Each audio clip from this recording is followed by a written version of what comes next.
with Gabriel. It's the last show of the month. I'm back doing hosting duties for a while, at least until we hear a special announcement sometime in January, and then we'll go forward from there. But right now, I'm free and clear to be able to come on and come back and talk, and then hopefully later on this month we will do some singing and caroling and The karaoke. 12th. On the 12th of December, we'll 12th of do December? singing, caroling, and karaoke. Yeah. So, In fact, we've already got that set up with Laura Graff. We all know from past episodes here. Awesome. So we're back here again. Obviously, across from us is the main cheese over here, Mr. Flemmy himself. It's, Yeah, let me Pokey. cough it all up here. James Ritter. the gentleman with the rubber hose up his nose, as he likes to tell everybody. We have Anthony. Better turn it up too. Anthony Nguyen. Sorry, my apologies. Nguyen. Anthony Nguyen. Anthony Nguyen. You got to correct me on that stuff because sometimes But yeah, Anthony Nguyen. We also have James Dickey, who's our Travis County Republican Party chairman, and also Mike Lee, who over here.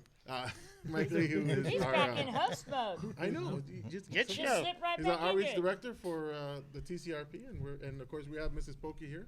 Mrs. Pokey has a general announcement to the viewers out there. You might be seeing the TV a little weird, kind of a green tint with a line at the bottom, but I got somebody working on it, but it's recording.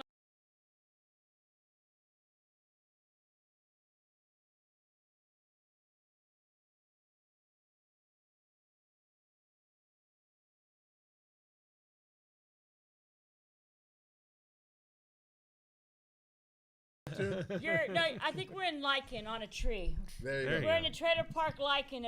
Grows on a tree behind us here. But anyways, So all the trailer should parks now have shortly be lichen on it. fixed.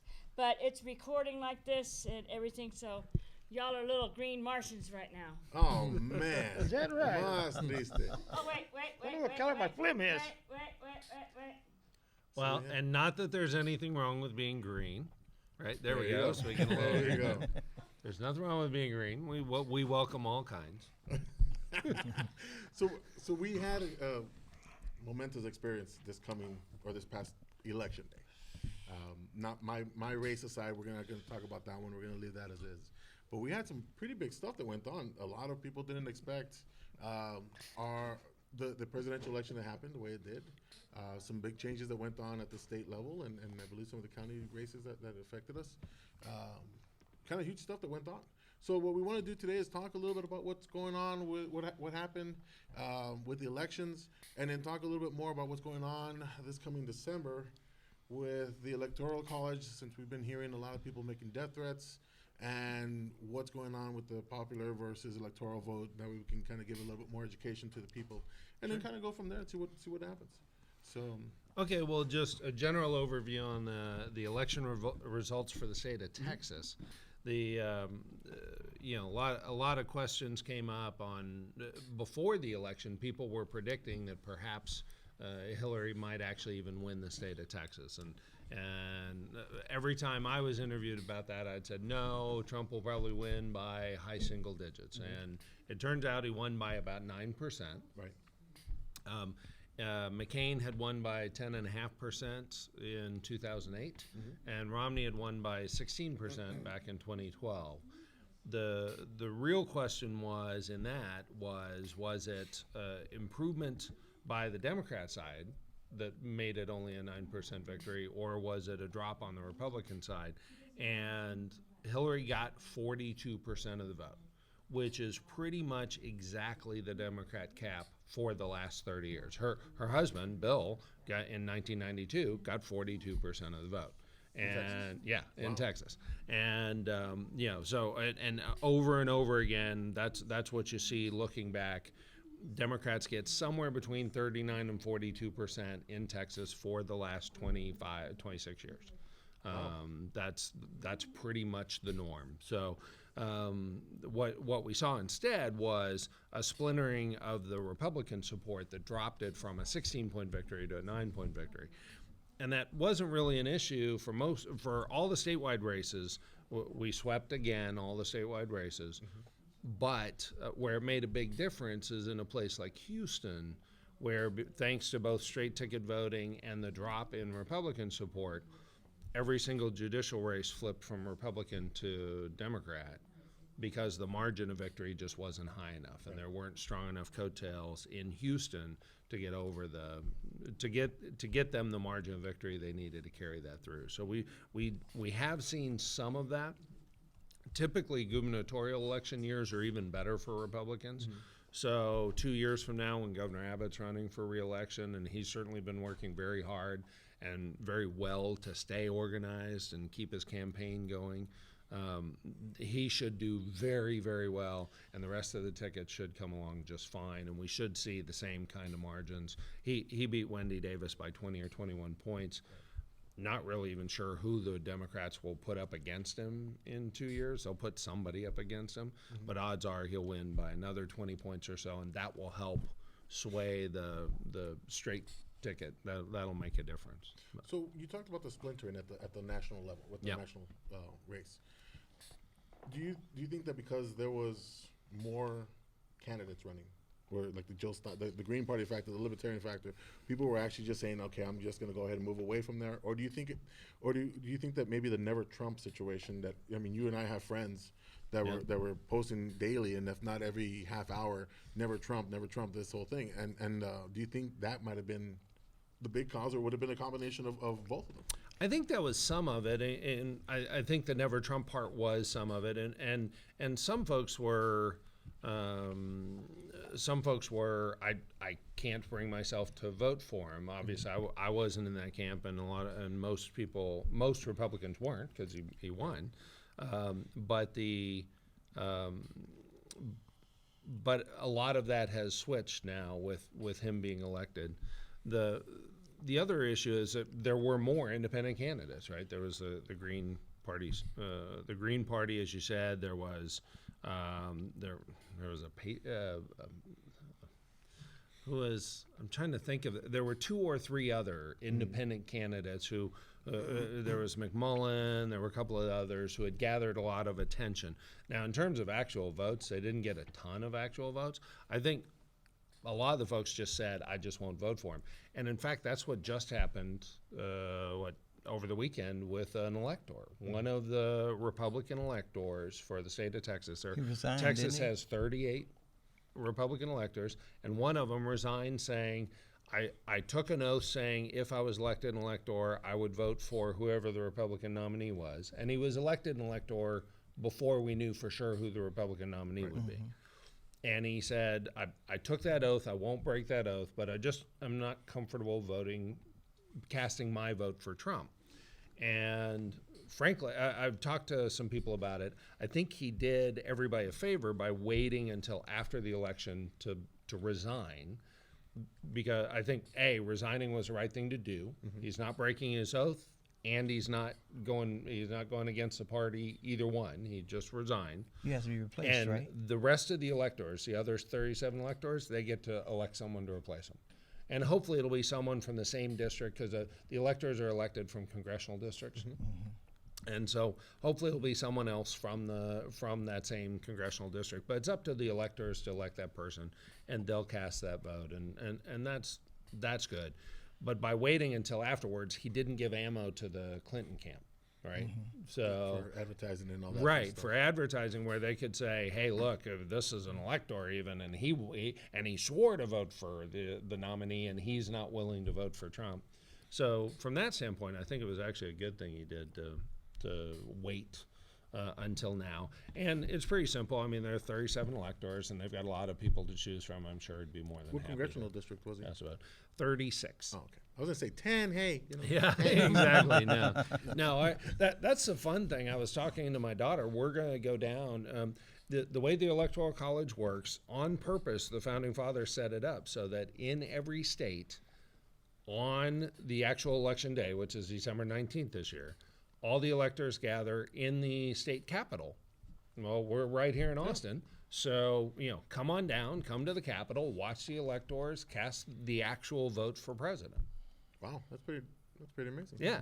So any major surprises, or any major surprises in the state, on the state races that you saw that were kind of noteworthy? There weren't, the statewide, we swept those just exactly as I would have expected.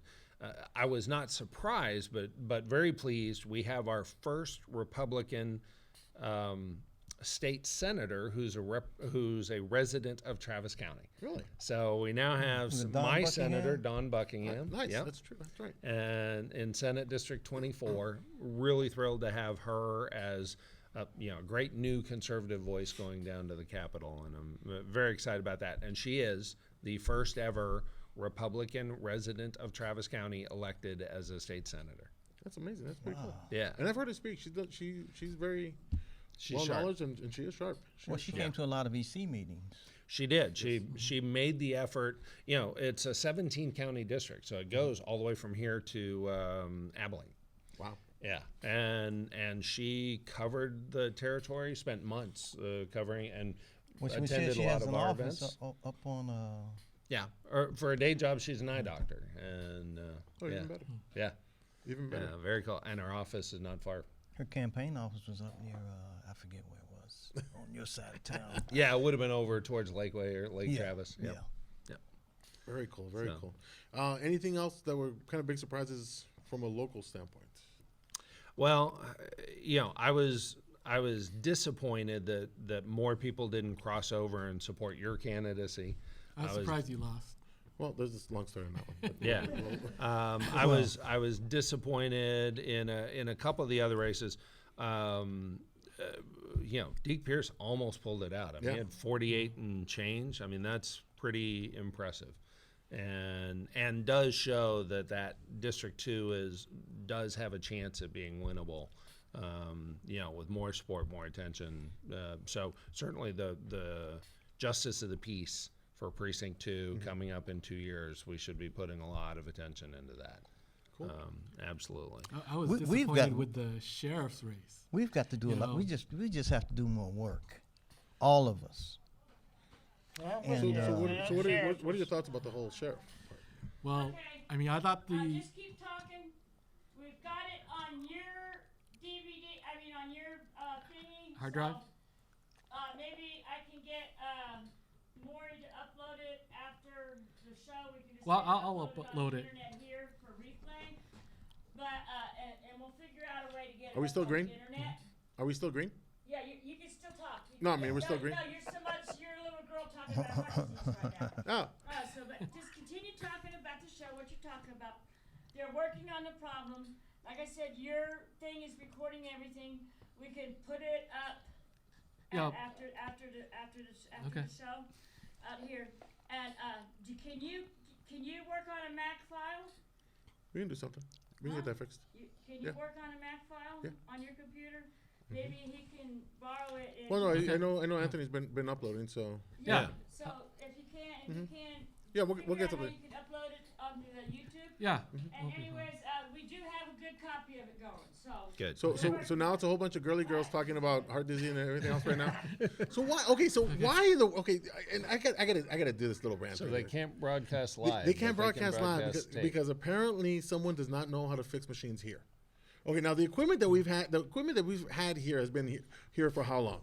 8, been a 10 while. years. Right. And now we Some have of it and okay, I'm gonna say this right now, and I really.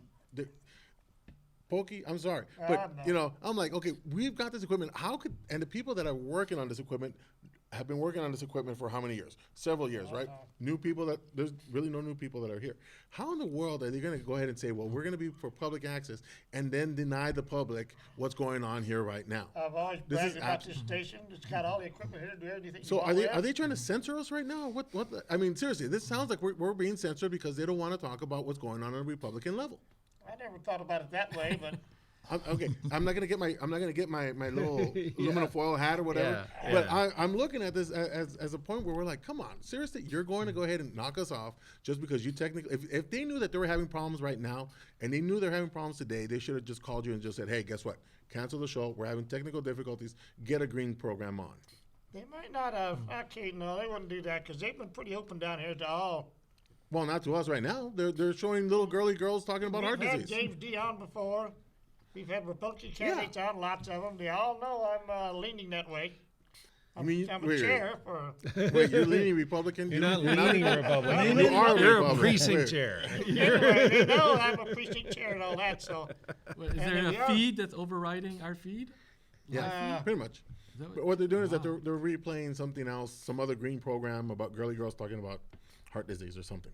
Oh, So it's Well, kind of ours will wind up being taped to put out later. So it's not live right no, now? right now it's not even live because they decided to show. No, girly we're girl- still being taped. We're being taped. Yeah, this is right all now. taped Still right being now. taped. And this is the great part about having tape programming. Even if this was live and this was audio only, they'd be able to know about the discontent that I have right now. Yeah, it's your first show back, and this is what happened. I know, right? What are they trying to do? They're trying to discriminate against people over here. Come on. It has changed the situation, but I don't think there's no conspiracy here. I think it's just a Well, snafu in the equipment. As I say, time will tell if it happens again consistently, Yes. Yeah. or Right, a couple right. more times. Then you would go, okay, there's clearly a trend. True. Here. Clearly a trend. It always happens when I'm here. What the heck? So, now remember, we got the Christmas show. If they're gonna want me singing, they better tell me right now not to sing. And we're good to go. I'll make sure not to sing. But Oh, man, I do have Democrats invited.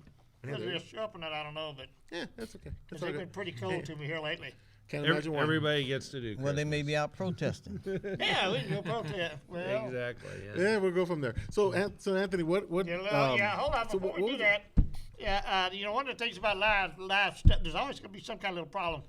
Usually it's easily overcome, but sometimes there are other problems. I really don't think that they tick us off for political, reasons, although the parent company is a known contributor to the Democrats. But they've been they encourage people to come down here of any political persuasion, so.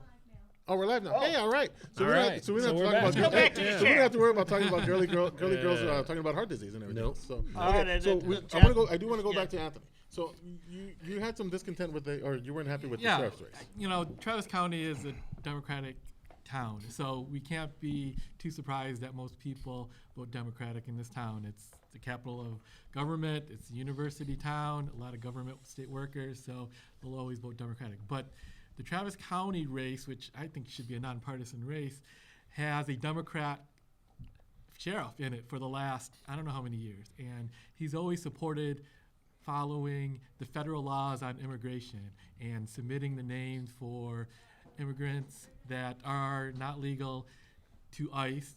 And when Sally Henderson came out saying that she wasn't going to do that, I thought that would be a nonpartisan race and people would not accept that. But I was very surprised that that they didn't break ranks and voted for somebody that doesn't even live in Travis County, Wait, only what? because she has a D in her name. Yeah, she lives in Llano. Or, She's from Lano. yeah. Yeah. Yeah, they had to move her to Travis County just for that We're in a race. damn place, Well, kind of like what I was going to do with running Yeah. for mayor. Yeah, just rent I was going to rent your bed or rent your Put some couch mail and run there. against Mike Martinez. So, yeah, we're going to have the Chico and the man race. It's But going to be great. the good thing is Trump is our president-elect, and he has vowed to do something about it, defund, and our state house has vowed to do something about sanctuary cities. So I don't know how that's going to impact her. She's kind of talked back that stance, so maybe she will give in. It'll probably affect the budget, and that'll change some things. So what do you, Yeah. so if this happens, I mean, obviously it's going to be the big thing. It's going to be one of the big topics that's going to happen. And personally, I'm not a big fan of sanctuary cities. I'm not going to lie about that part. One of the problems that Joe had in the race, and I talked to him already about this part, was that Sally Hernandez actually had a friend or a person that was a UT graduate or going to UT, getting a degree in law, and used that person as an example of the people that supposedly Joe wanted to get rid of. Okay. Now the problem that came up on that whole thing is that Joe, and I told Joe this, and one of the people that was helping out with the race, I said, you got a problem here. Here's the main problem. That person isn't committing a crime. Right. And that person So wouldn't isn't- be in jail. So it wouldn't be in jail. There wouldn't be a reason for them to be in jail. Right. Like I told him, I said, look, I go, you've seen the list. You could have just easily gone up to that person or had that person say, have you raped anybody? Have you beaten up anybody? Have you had multiple DWIs? Have you done something that is a crime that is so egregious that they're going to have to kick you out? And if he says no, then say, great, you're not the person I'm looking for. Yeah. And that's the whole thing for me that kind of, I get where he's coming from. But that was the part for me that killed that whole argument in regards to being able to sway other people to say, okay, I get the whole deal, because not many people know who's being held for ICE detainers. Can I throw something in here? Now, me and you know, when we were down there with Gavino Fernandez Jr., and they always bring out this girl whose daddy got deported. They never mentioned that the guy got drunk, sideswiped the car, went home, beat his wife so bad that they had to call an ambulance. So he wound up in jail and deported. Yeah. Yeah, It's these kind of things, and so the girl's blaming the sheriff. Remember that? right. So the Texas Civil Rights Project, who likes to take the acronym from the Travis County Republican Party,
tend to agree with everything they say, but to me, it's kind of boring. I should have never said the word gremlin. Now, the Final Cut Pro is frozen, so now we don't know if we can even record the show back on it. So, Wow. this is a great show tonight. Anybody out there recording it, send us a copy. Yeah. So yeah, anyone out there recording, send us a copy. Yeah. I come Should've, back. Facebook Upload I- it, upload it to YouTube, and yeah, exactly. Wouldn't you know it? I didn't Facebook Live this. I Facebook Live everything. Yeah, you Yeah. usually do. Damn. No, Hey, it is what it is. They're doing remodeling down here, so things could be getting wires crossed and stuff like that. Okay. And so the bad thing is, it's such a great show tonight, and I Yeah. hate. I'm gonna get losing it. I'm gonna get my tinfoil Lemon hat on fall out. again. I'm gonna get my tinfoil hat on again. And I'm gonna say, Well, what the I heck? did push that. We didn't even know if we had the show or not because of the remodeling. We didn't know if the studio would be cleaned up enough. So Available. we kind of put this together quickly. They could have said no. So- They could have said let's err on the side of caution. Oh my God. Well, If somebody has a DVR box and hits record and saves it on their box, maybe I could come over with a DVD recorder box and record it on their TV. I don't know. It's just the gremlins are here, that evil little thing. Oh yeah, thanks a lot. Here, here, It's like, here. Let me it's do like it. the, it's like the tiki that Mike found in or whatever it was. Oh, in Oh the my Brady God. Bunch. Yes. Exactly. Yeah, so that's it. You can Somebody do won that tic tac easy. toe. You know ever that. since you put that out here, Mom, Somebody won tic tac toe on the Brady Bunch. Yeah, well. Oh, Florence Henderson died Yes, too. yes. That's why somebody won Yes. tic tac toe. Oh, really? Is that Yes. where all the gremlins are? I guess so. You're talking politics and it's Hillary. It's Hillary. Just gonna continue on. Somebody said Obama. It's still going out. It's Hillary. That thing's Hillary. Oh, thanks. Oh man, you know what's gonna happen? Just remember that in a month's time or less than a month's time, we'll never be able to use thanks Obama, the thanks Obama hashtag. Yeah. That's gonna be sad. I got so used to doing that, until recently. Hey, exactly. Well, that's about 6-7 weeks. January 21st. There you go. Hey, we can, so we got 6 or 7 weeks. We can thank Obama for everything that's going on. When we can say an Islamic terrorist, Yeah, exactly. Well, we can say that now. we can. I thought it was Islamic. Yes, Islamic terrorist. I thought it was Islamic extremist Yeah, that's true. Or just terrorists or terrorist. Yeah. yes. I mean, we can actually say those things now. Now just watch. They're gonna go back. All of a sudden, Final Cut's gonna start working. I'm just hoping that this doesn't bleed over onto the next show coming up. My I know show. my- Yeah, you that's got a true. big- We don't big want to show mess up coming up. your show. You got a great show coming up. Actually, you Yes. well, you know what you should do. You should set a backup. Record it on a phone. Right? I'm Yeah, serious. you might should, Record it on a make phone that as a fast. backup. I'll let them work that out. They work it out. Yeah, Yeah, he's producing out of a different studio right down the hallway. that's what you can do. So maybe you it'll can, be okay You can there. set the phone up to record it off the TV, right? So you get the background, the green screen, the whole shebang, right? And you're good to go. Hey, Yeah, there you go. gonna And work. you get the camera angles and the close-ups. You'd have everything. I will say this. It's always like you always say. You never know what's going to happen on the Trailer Park Show. Obviously, this is kind of one of It the is live. best shows ever. Ever. Ever. Because when you do the Eva version instead of ever, it is good. That's serious. That's right serious good right there. and I think we're going to have Miss Pokey come in right now and just say that there's something major going on with the production. Anyway, Your first time back in how I long? know. Oh, Right? yeah. I know. It's been almost a year. It's almost a year, but that's okay. That's okay. That's what we expect. Did we finish? What was you We saying didn't get now? the chance to Go finish. ahead. I got to remember the media. Yeah, you were talking about cable news. So I'm a news junkie, and I generally watch CNN and MSNBC only because I like to hear the other side, see how they argue, and see what liberals are thinking and how they think. Whether you agree with them or disagree with them, They Rachel don't think. Maddow can communicate very well. She's very articulate. And if you don't know anything about anything, you listen to her like, well, she sounds reasonable. Does it make you want to go out in the street and protest? not me personally, Oh, but I know what you mean. I can see how somebody just tuning in, Knows nothing but what she right, says. would think, well, yeah, she sounds like she's making a lot of sense. And so I didn't think Trump had a hell's chance to win because I watched the mainstream media, which is generally CNN, even though it has the lowest ratings. it's still considered the mainstream. If it's reported on CNN, you could say MSNBC is fringe, Fox is fringe for the conservatives, but CNN generally tries to play it down the middle, even though they're left of center. But even Fox News polls were showing that we weren't going to win. So all of them had Trump losing, Hillary winning. Trump never got more than 40% of the vote in any polls. So it's like, how is he going to win? And even through the primaries, he never got more than 40%. So, the media just got it flat wrong. And while you could give them credit for the national polls, because it is within 2%, they got it wrong in the Rust Belt. They got it wrong in Michigan, Wisconsin, Pennsylvania, and Florida. In Ohio, it's wrong by almost 10%. So I don't know what it was, if it was bias on the polling or bias in the media reporting it, but the media has to face up to the fact that they aren't credible They lied. anymore. And even Fox, which doesn't have a bias, got it wrong. So what happened with the polling? And I understand polling, it's the national race is 120 million, and they're only polling 1,000, 2,000. Even the internet polls only 80,000. That's less than 1%. So to try to extrapolate a 50-50 race to 120 million, that is difficult to do. But they should have said, hey, it's within the error of margin, and we don't know who's going to win. But they just kept saying, it was even Wall Street you could bet on it. And it was 90% that Hillary is going to win until about 9:30 when Pennsylvania, Michigan, and I was following the market, and it flipped, and it became So 90-10. So can I get a little geeky here? Yes, So I'm a math nerd on some of this stuff, and I work in marketing, so I do a lot of market research, and polling is one of the things you do. And the issue with polling for products versus polling for election results. The key on polling for election results, first of all, you have to get people, and you're not allowed to poll on cell phones anymore, so you have to call people on landlines, and that's getting harder and harder to do. Mm-hmm. And then once you get them, then after you ask, who are you? Have you already voted? Are you likely to vote? Are you actually even registered to vote? And then if yes, you're registered to vote and you're going to vote, or you already have voted, who are you voting for? And then you take their word for whatever they say, which isn't always true, but usually is over a big enough sample. Then you ask them some qualifying information. How old are you? What's your race? What's your general income level? A couple other things, right? What's your education level? And the reason why you ask that stuff is not because you want to be nosy, but sometimes those things are predictive of those things turn out to correlate, not be predictive, but correlate with strong support one way or the other. Mm-hmm. So let's say theoretically, everyone who made less than $10,000 a year, I'm just picking really weird numbers, right? Everyone who made less than $6,000 a year was going to vote for Trump. And everyone who made more than $6,000 a year was going to vote for Hillary.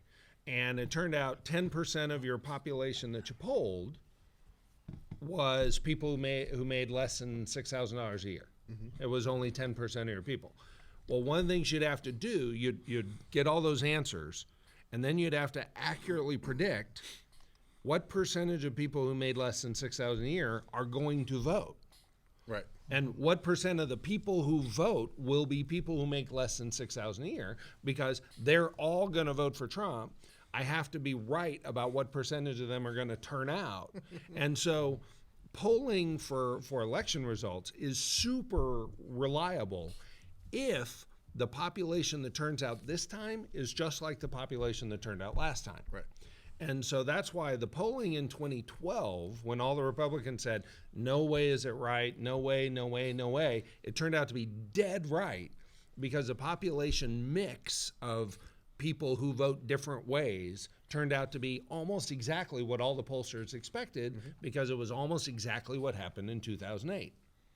The difference this time is they got all the right answers. They assumed the population that turned out was going to look pretty much like the population that turned out in 2012 and in 2008. And then it turned out it didn't look anything like that at all, because mm-hmm. Hillary didn't turn out the same excited voters that Obama did. Right.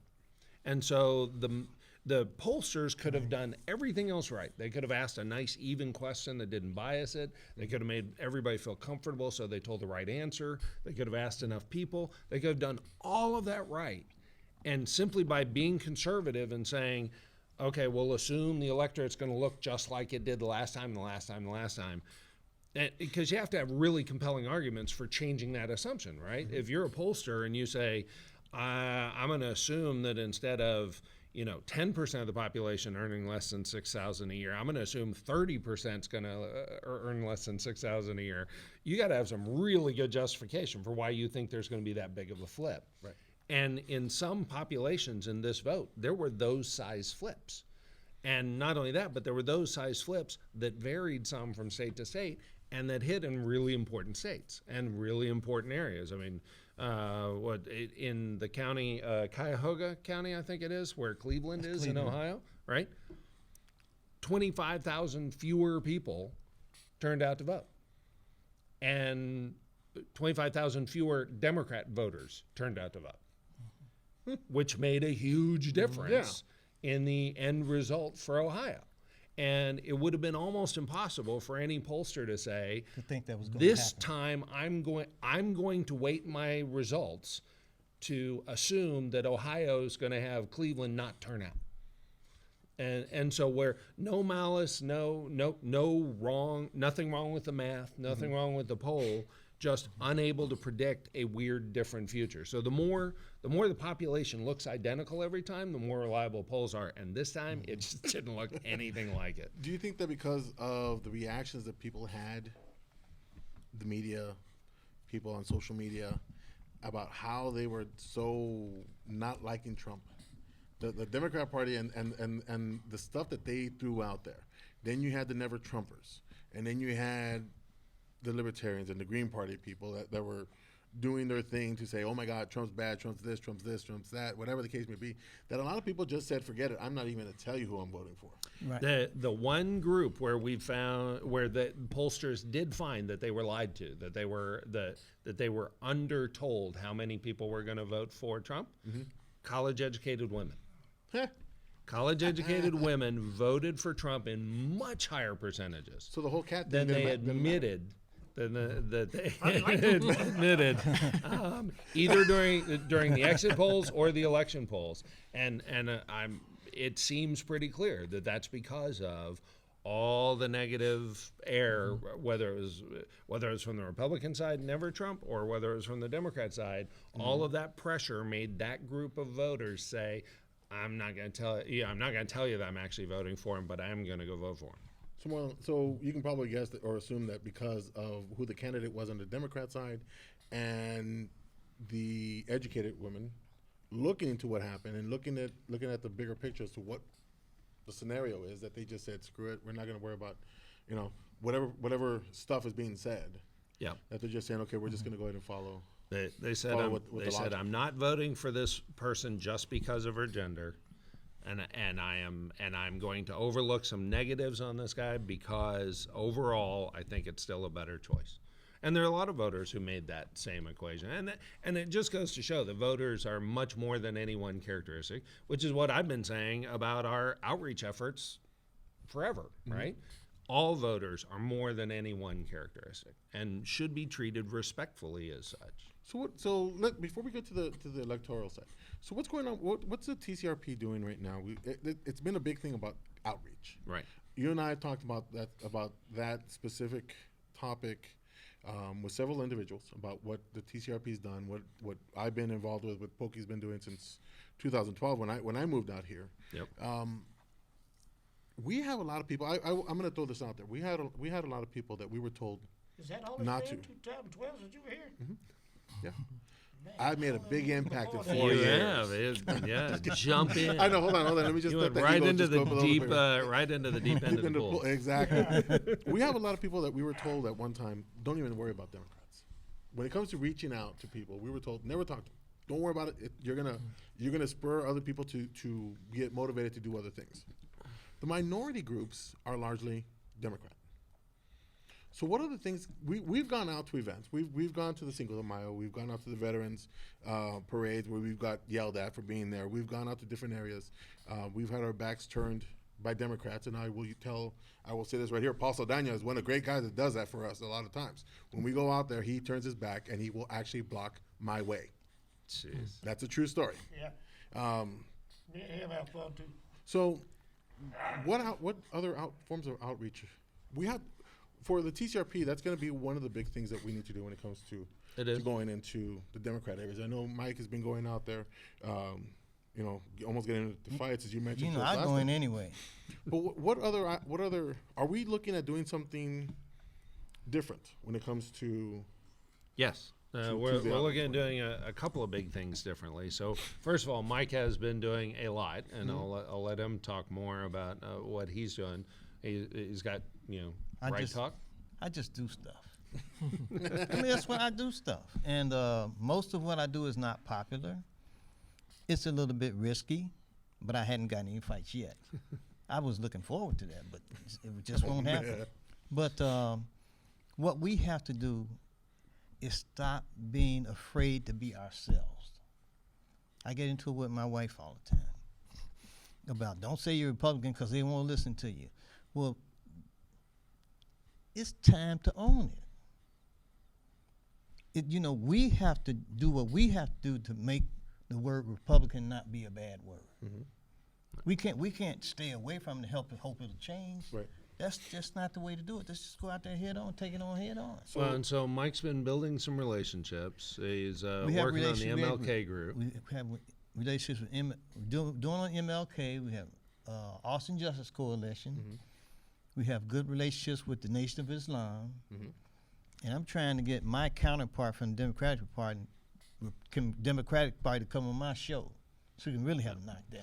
Well, and so Mike started his show, and he's been building these relationships, working on events, trying to do some more events with Houston Tillotson, and we work with nonprofits in the community, mm-hmm. And we're trying to do things to bring the community together. So that's part of it. Speaking on that point, when Trump came to town for a rally, a strange thing happened. Somebody called Pokey. Pokey called me, or somebody called me. And I ended up getting a call from CNN to ask me if I could get a group of black Republicans down and we'll have a rally, a speech watch when Trump spoke. I invited about 9 people. She called me about 9:30, and about 11 o'clock I invited about 9 people. I had 9 confirmed. She called me back and said, no, that's enough. When I got down to the Sheraton, I believe it was, to the room, we had Democrats, we had Republicans, we had Nation of Islam, we had some black candidates, guys who had run for office. We had a mixture of a bunch of people from the black community. Mm-hmm. And to me, Trump comes to town, black people come together and talk. That's kind of strange. No, that's a good thing. And then at the same time, Robert Morrow was out there with a sign talking about Trump was a child I was rapist. waiting I've been waiting 45 minutes to not talk about the guy. Yeah. And then, yeah, we can. But when Trump came to town, a lot of stuff got cleared up for us. Right.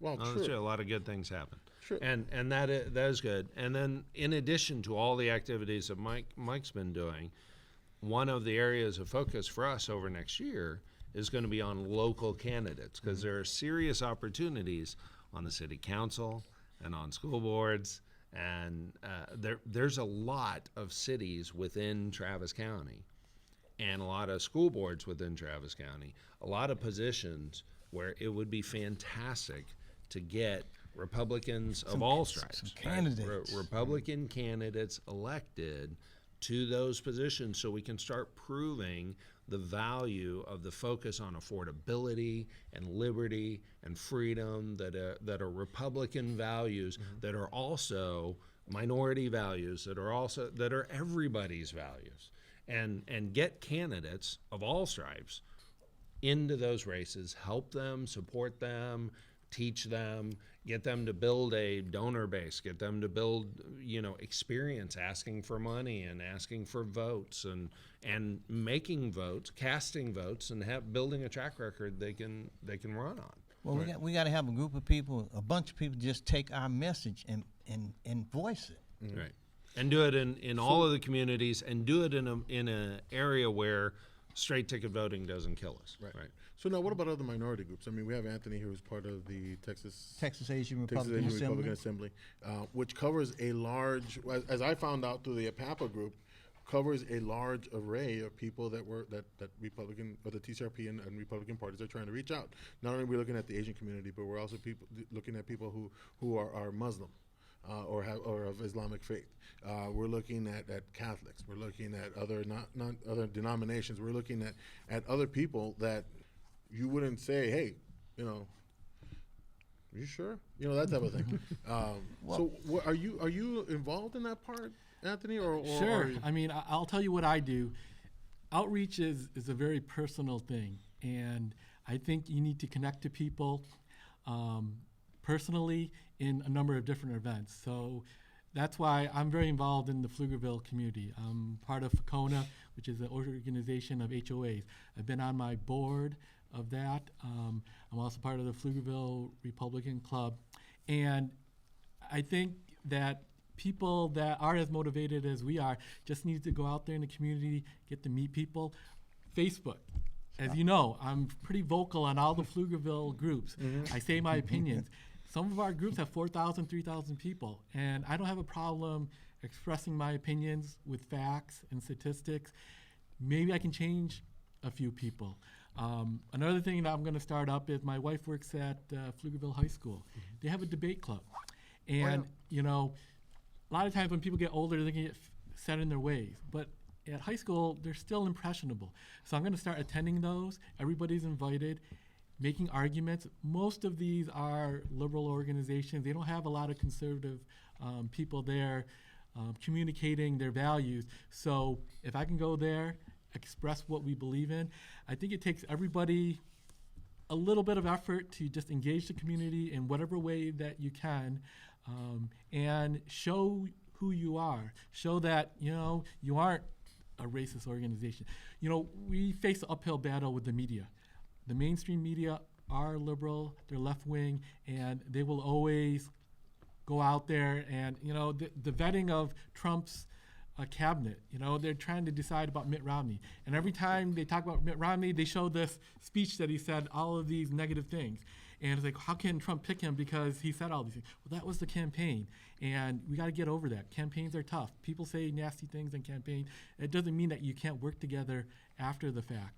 But the media brings it up. That makes it more difficult for him to support him, and we have to fight that because besides Fox, we don't have a media that is going to be on our side. But if you know somebody that is a conservative, that is a Republican, and they can explain to you why they feel that way, I think that will change people's minds. I talked to Kenneth on Mike's show, and he's a black minister, but he's an independent thinker, right? He doesn't follow the party line. He's not he said he was a Democrat only because his family was Democrats and everybody. But then when you asked, they couldn't say why besides lineage.